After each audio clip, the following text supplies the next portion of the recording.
Renee with Bulletproof Rentals here. Another adventure. We're trying to help a plumbing client of ours, and we went out and ran a mini for him and did the one thing that you don't want to do on any tracked unit, and that is we threw a track.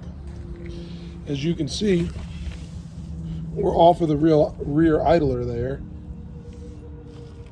We are still on the front idler, and we are completely off of the sprocket.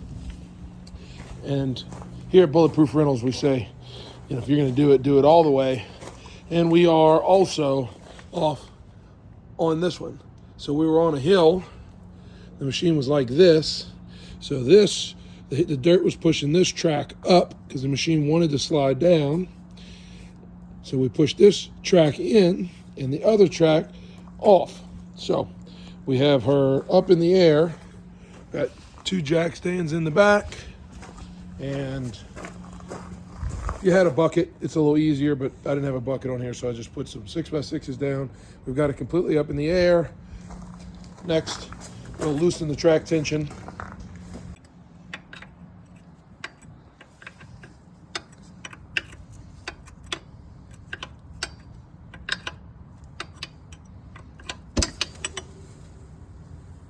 There it went.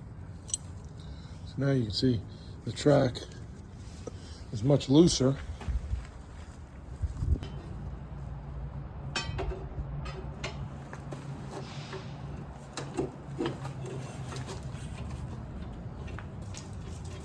First onto the sprocket, and then sometimes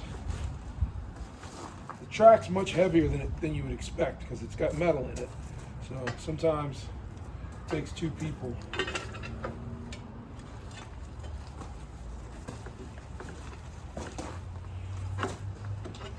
So don't pry it out quite as far. Put it in between the next two.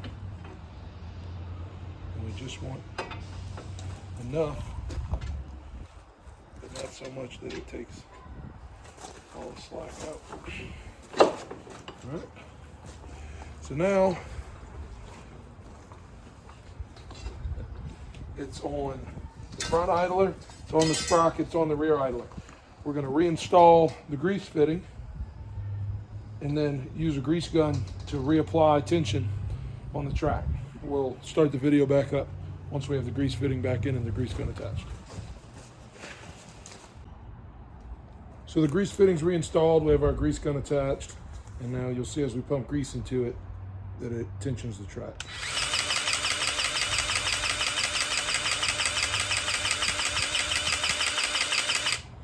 As what happens when you tension most tracks, we're out of grease, so we're going to make a quick swap and then we'll start again. All right, we got more grease in our grease gun, we'll go again.